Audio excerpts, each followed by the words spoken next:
여러분 혹시 밤에 소변 때문에 자다 깨서 화장실을 가는 일이 하루 이틀이 아니신가요? 나이가 들면 당연한 일이라고 체념하고 계시는 건 아닌가요?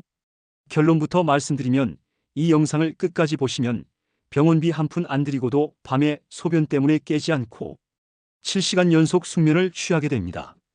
60대 후반이 되면서 저 역시 같은 증상을 겪었습니다. 한밤중에 2번, 3번, 심지어 5번까지도 깨는 날이 있었습니다. 매일 밤 통잠을 자는 것이 소원이었습니다. 지금 이 영상을 보고 계신 여러분도 저와 똑같은 고민을 하고 계실 겁니다. 밤마다 화장실 때문에 깨는 그 답답함 정말 이해합니다. 하지만 단순히 불편함을 넘어서 이 문제를 방치하면 훨씬 더 심각한 일이 생긴다는 사실을 아시나요? 그저 잠 못 드는 밤을 넘기는 것만으로 끝나지 않습니다. 특히 야간류를 제대로 관리하지 않으면 요실금은 물론이고 낙상사고 수백만 원의 병원비, 더 나아가 남은 노후 생활 전체까지 흔들릴 수 있습니다. 서울대학교 병원에서 2023년 발표한 연구에 따르면 야간류가 있는 60대 이상 환자들의 낙상 위험이 일반인보다 3배 이상 높다고 보고했습니다. 실제로 제 환자 중 78세 박영수 할아버지는 밤중에 화장실 가려고 일어났다가 침대에서 떨어져 고관절이 부러졌습니다. 수술비만 300만 원 그리고 6개월 동안 재활 치료를 받으셨는데 결국 완전히 회복되지 못했습니다. 혹시 지금 이 상황이 남의 일 같지 않게 느껴지시나요? 바로 이런 위험 때문에 더 이상 미룰 수 없는 겁니다. 야간류란 정확히 무엇일까요? 의학적으로는 밤에 소변이 마려워 잠에서 깨어 화장실에 가야 하는 상태를 말합니다. 그런데 여기서 중요한 건 몇 번 깨야 정상이냐는 겁니다. 놀랍게도 의학적으로는 밤에 단 한 번이라도 소변 때문에 깨면 야간류라고 합니다.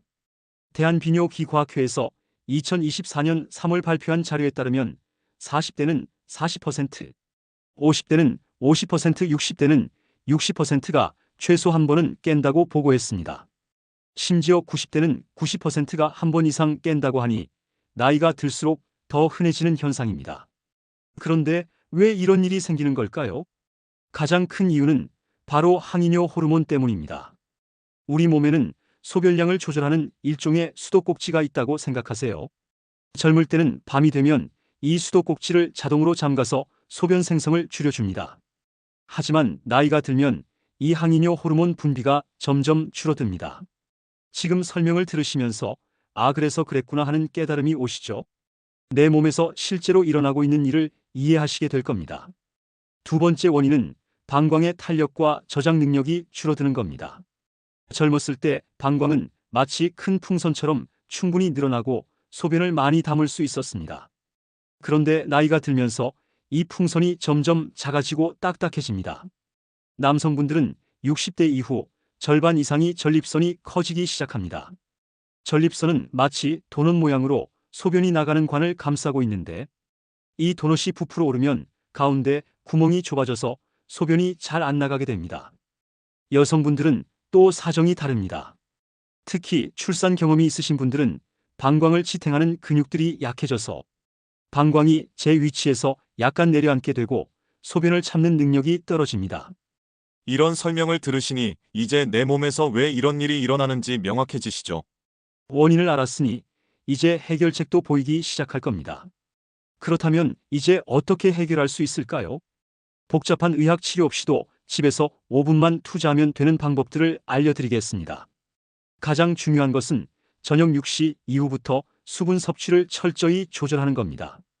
낮에는 물을 충분히 드셔야 하지만 저녁 식사를 마치고 나서는 약을 드시기 위한 최소한의 물 외에는 절대 추가로 물, 국물, 과일, 맥주를 드시면 안 됩니다.